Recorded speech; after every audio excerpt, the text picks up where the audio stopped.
Hello everyone, this is Professor Pawan Shonkar and I welcome you in the 26th lecture of Control System Engineering, and we are going through unit number 4, study stability concept of control system.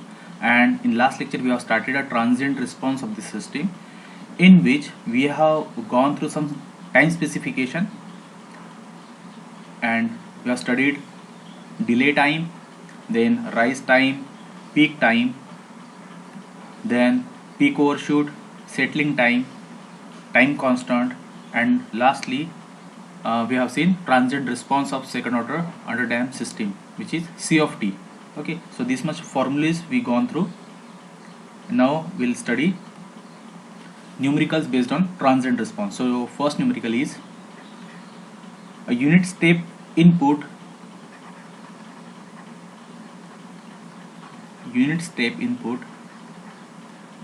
is applied to unity feedback system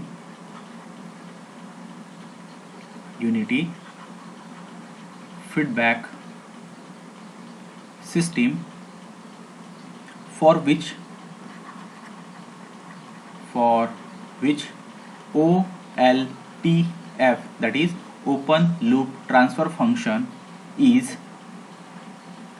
G of S equal to 16 by S plus 8, S in bracket S plus 8, and find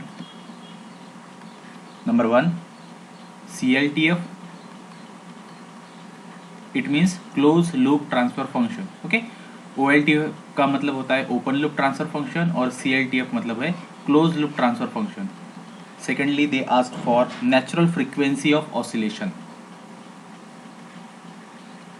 Natural frequency of oscillation, that is omega n. And third one is damping ratio. Damping ratio मतलब होता है zeta or damping factor, you can say. And the last one is damped frequency. Damped frequency denoted by omega d. Okay, तो देखो जब हम steady state response के numerical discuss कर रहे थे तब हमारा क्वेश्चन था OLTF, that is G of S into H of S. Okay, तो हम क्या लिखते थे, G of S into H of S. जैसे यहाँ पे यूनिटी फीडबैक सिस्टम है, मतलब H of S की वैल्यू क्या है, 1 है, तो आपका G of S H of S यही है 16 बाय S S प्लस 8. हमें यहाँ पे क्लोज लूप ट्रांसफर फंक्शन सबसे पहले फाइंड आउट करना है. तो क्लोज लूप ट्रांसफर फंक्शन क्या होता है, सो CLTF is given by C of S by R of S. Closed loop transfer function, that is C of S by R of S, is G of S by 1 plus G of S into H of S. ये होता है close loop transfer function. आपको याद आता होगा first unit का जो loop law है ये यही है सीधा सीधा. तो जब भी हम ट्रांजिएंट रिस्पॉन्स के न्यूमेरिकल सॉल्व करेंगे तो हमें क्लोज लूप ट्रांसफर फंक्शन से स्टार्ट करना है. जब हम स्टेडी स्टेट रिस्पॉन्स के प्रॉब्लम सॉल्व करेंगे तब हमें काम है G of S into H of S से. ओके, तो यहाँ पे क्लोज लूप ट्रांसफर फंक्शन क्या होता है, C of S by R of S equal to G of S by 1 plus G of S H of S. तो G of S है हमारे पास में, H of S भी है 1 ना, हमारे पास में H of S क्या है, 1 है, क्योंकि लिखा है यूनिटी फीडबैक सिस्टम. तो सबसे पहले हम close loop transfer function find out करते हैं. So C of S by R of S equal to G of S है 16 by S S प्लस 8, ये हो गया G of S, divide by क्या है 1 plus G of S into H of S, that means again 16 by S S plus 8 into 1. तो इसको हमें solve करना है. तो ऊपर का फंक्शन में एज इट इज रखते हो 16 by S S प्लस 8 और नीचे हम क्रॉस मल्टीप्लिकेशन करेंगे. सो S पहले S से ये ब्रैकेट को मल्टीप्लाई करेंगे और दैट इंटू 1 प्लस 16. ओके, तो देखो S into S S square plus 8S ठीक है, तो ये हो गया, इससे मल्टीप्लाई और प्लस क्या है 16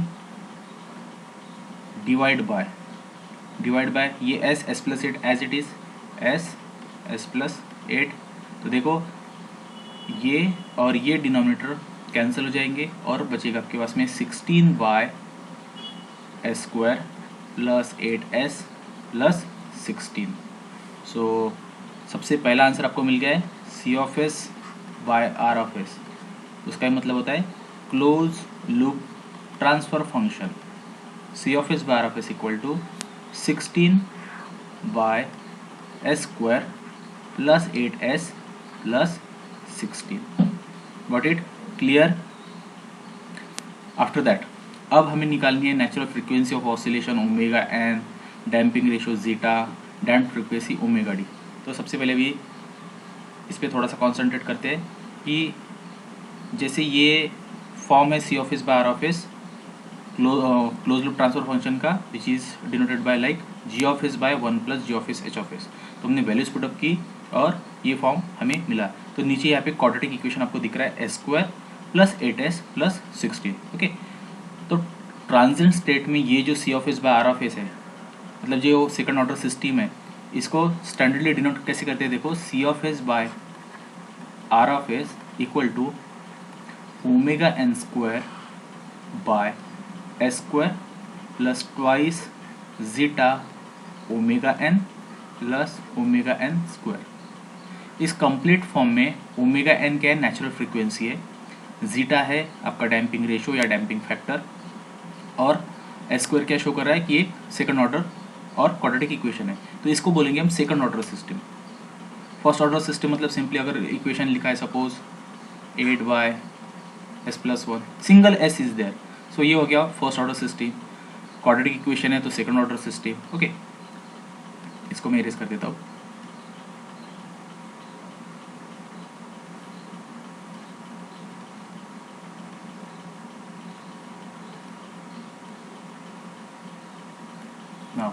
तो ये हो गया standard form C of S by R of S का, मतलब क्लोज लूप ट्रांसफर फंक्शन का। एक्चुअल हमारे पास में है, और ये क्या है? स्टैंडर्ड सेकंड ऑर्डर सिस्टम और ट्रांजिएंट सिस्टम। ओके, तो ये जो इक्वेशन है इससे हम हमारा एक्चुअल जो गेन है वो कंपेयर करेंगे। Actual C of S by R of S is 16 by S square plus 8s plus 16। So comparing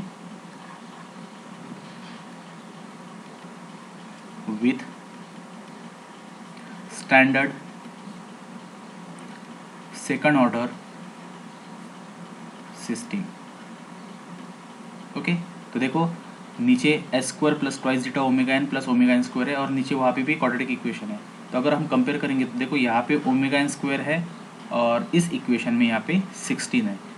okay, तो अगर हम कंपेयर करते हैं so what we will get after comparing omega N square is 16, so ultimately omega n will be under root of 16, that is 4। Okay, plus minus रहेगा, लेकिन हमें omega N क्या है? Omega N is a natural frequency of oscillation और vibration.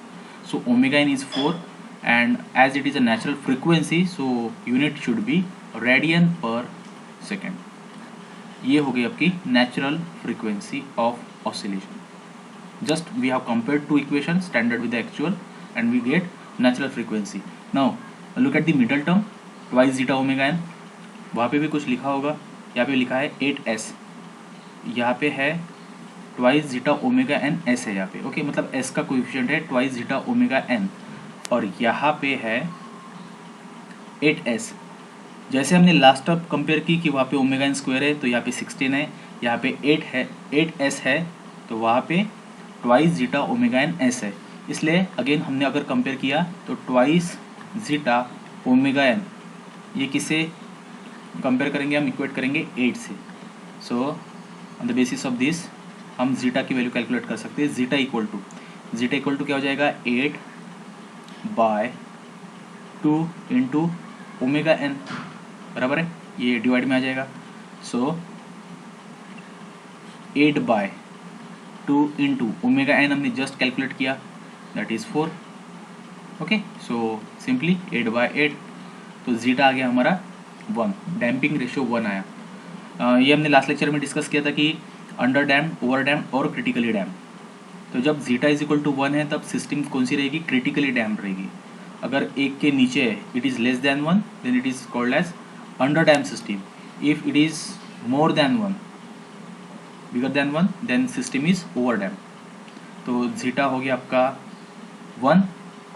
This is a unitless quantity as it is a damping ratio. दो frequency का सीधा सीधा रेशियो, इसलिए ये यूनिट लेस क्वांटिटी है। तो देखो हमने ओमेगा एन कैलकुलेट कर लिया, देन जीटा कैलकुलेट कर लिया, मतलब डैम्पिंग रेशियो कैलकुलेट कर लिया। Now damp frequency omega D, what about omega D? Now damp frequency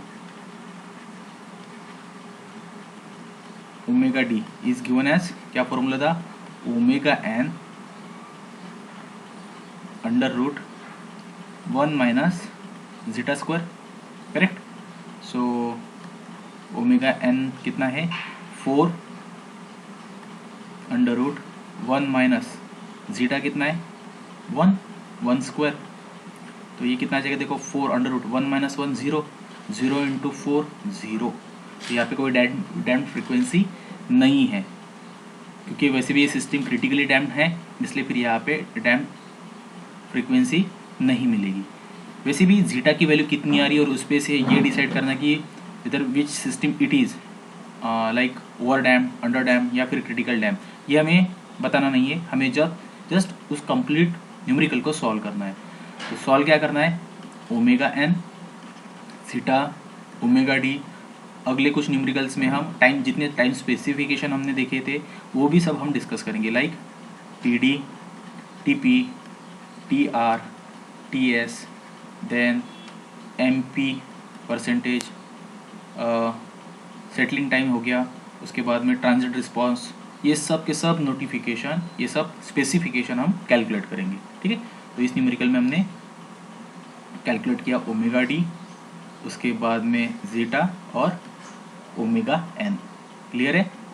चलो moving to next numerical, numerical number 2। Second numerical is for a system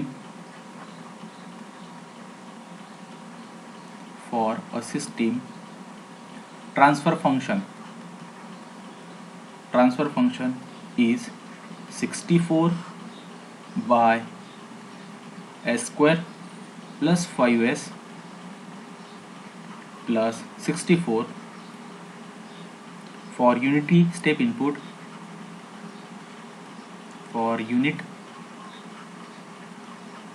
step input, determine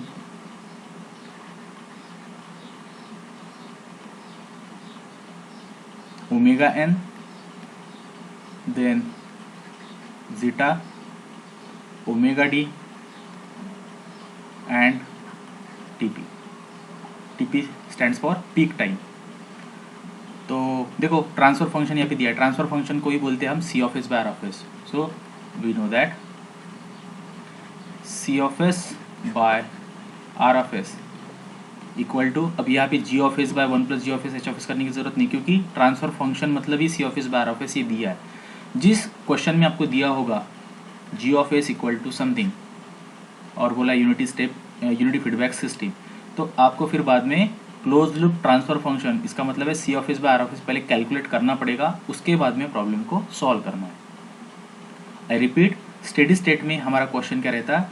G of S into H of S, इसको बोलते हैं open loop transfer function, ठीक है? और G of S by 1 plus G of S into H of S, इसे बोलते हैं close loop transfer function. और क्लोज लूप ट्रांसफर फंक्शन को ही ऐसा लिखते हैं C of S by R of S, या बोलते हैं transfer function, simply transfer function is.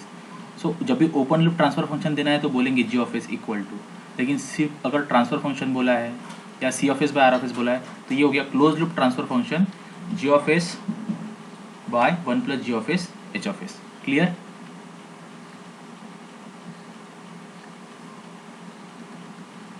इसको हम इरेज कर देते हैं, प्रॉब्लम को देखते हैं, प्रॉब्लम को सॉल्व करना है।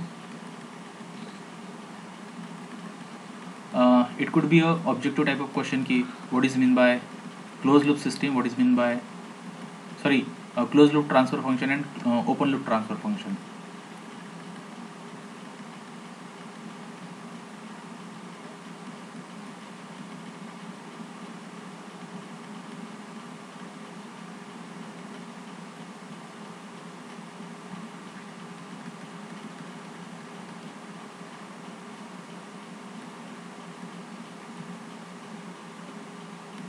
Okay, so we know that C of S by R of S equal to 64 by S square plus 5S plus 64.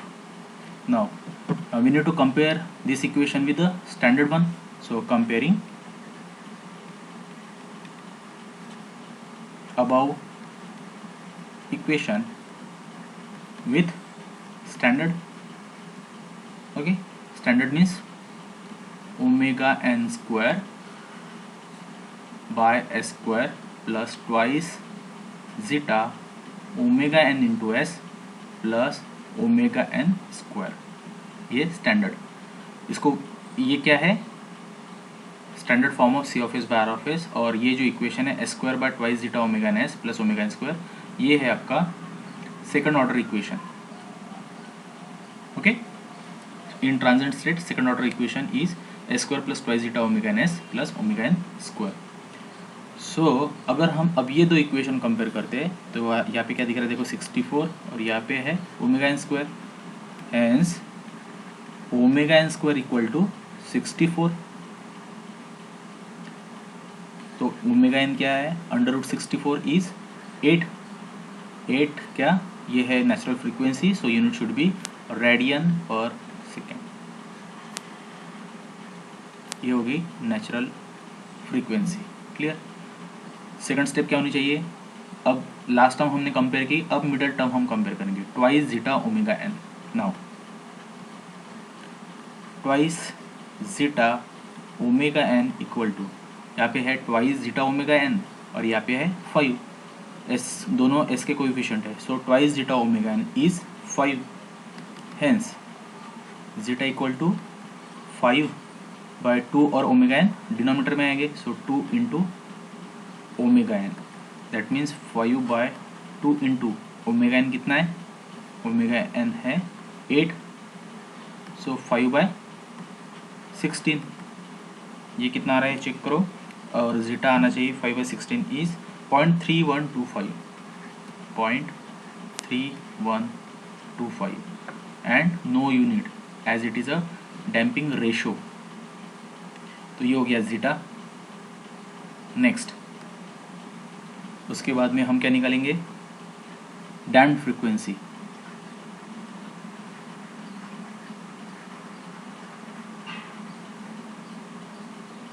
Damped frequency omega N omega D है, सो ओमेगा डी का formula क्या है, omega N under root 1 minus zeta square, yes this is the formula. So put all the values, omega N हमें मिला था 8 under root 1 minus zeta की value कितनी आई थी एक बार देख लो, 0.3125, कितनी 0.3125 square, and solve this on calci you will get omega D. तो ओमेगा डी आना चाहिए एज पर calculation 7 point something, 7.599। You should check all this calculation on your calci by your own, okay, do all the numericals। so omega d आना चाहिए 7.599 और frequency है इधर it is a natural और damp, तो unit should be radian per second, तो ये आ गई damped frequency. Got it. So omega N 8, zeta 0.3125, ये था रेडियन पर सेकंड, जीटा का कोई यूनिट नहीं है, ओमेगा डी आया 7.599 रेडियन पर सेकंड। उसके बाद में क्या पूछा है, टीपी पूछा है, टीपी मतलब पीक टाइम। पीक टाइम क्या था? Peak time is a time required for the response to reach its peak value in first overshoot.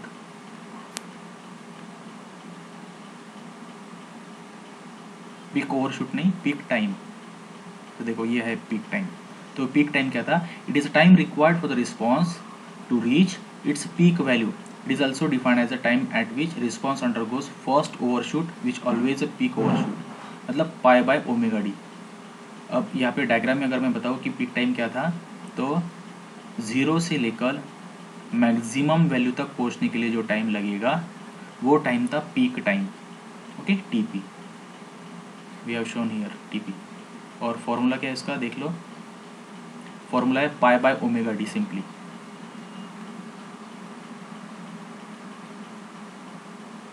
TP is pi by omega D. अगर ओमेगा डी कैलकुलेट नहीं करके रखा है so you can use formula in terms of omega N. So omega N under root 1 minus zeta square, but हमने omega D calculate करके रखा है। सो pi by कितना 7.599।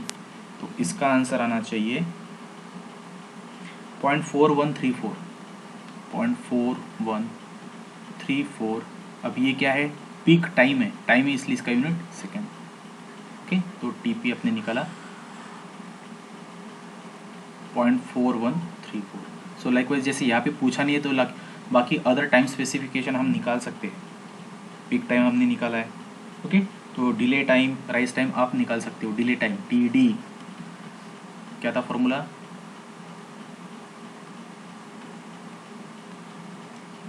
Delay time is given by 1 plus 0.7 zeta by omega n।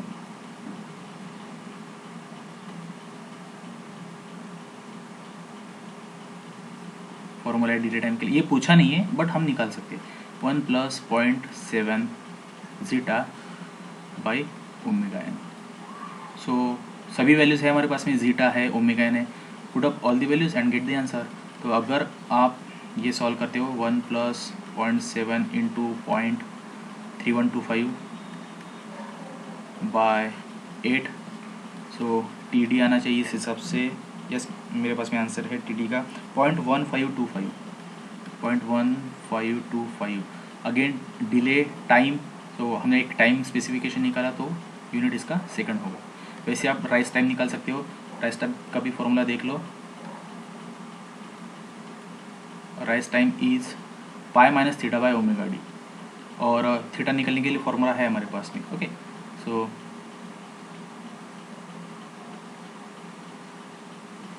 Theta can be given as, just a minute, अगर theta निकालना है तो theta का फॉर्मूला है theta is tan inverse in bracket under root 1 minus zeta square by zeta. Denominator वाला zeta under root में नहीं है तो इस हिसाब से टी आर निकल सकता है। टी आर का formula pi minus theta by I think omega N है, ओमेगा डी है, pi minus theta by omega D, omega D. तो यहाँ पे सभी वैल्यूज़ थीटा कैलकुलेट करके रेडियन में निकलेगा यहाँ से। तो वो वैल्यू अगर यूज़ की हमने तो टी आर आना चाहिए 0.248 सेकेंड। Got it? क्लियर है? तो ये सब पूछा नहीं था लेकिन हम कैलकुलेट कर सकते हैं। नेक्स्ट न्यूमेरिकल है, तीसरा न्यूमेरिकल है हमारे पास में।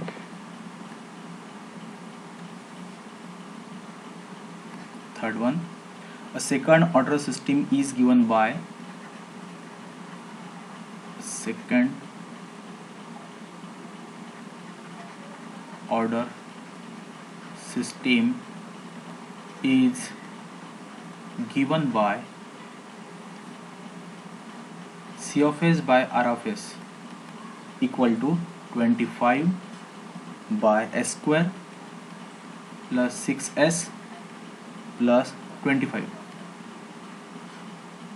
ओके, ये दिया है C of S by R of S और बोला है find rise time then peak time, peak overshoot, that is MP percentage, then settling time, TS, if it is subjected to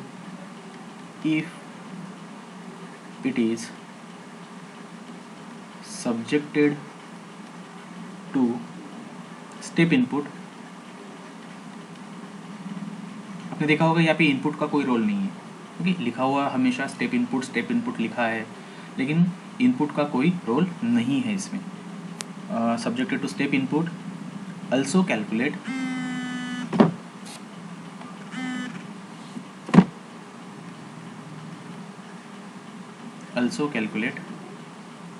expression for its output response,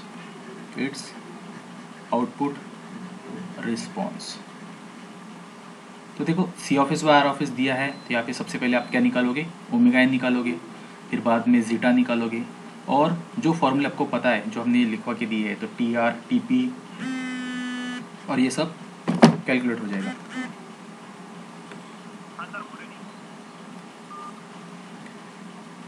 बाकी जो expression वाला part है वो लगे तो मैं आपको बताऊंगा। So just try this numerical at home, try करो जितना सॉल्व हो सकता है, अदरवाइज नेक्स्ट लेक्चर में इसको हम सॉल्व करने की कोशिश करेंगे। बाकी लगे तो आप अगर यहाँ पे कंपेयर करके, मतलब omega N square by S square plus twice zeta omega N S plus omega N square, इस इक्वेशन से कंपेयर करके आप ओमेगा एन निकाल सकते हो, जीटा निकाल सकते हो, देन ओमेगा डी निकाल सकते हो, और बाकी सब टाइम स्पेसिफिकेशन जो ये पार्ट है वो हम नेक्स्ट लेक्चर में डेफिनेटली डिस्कस करेंगे।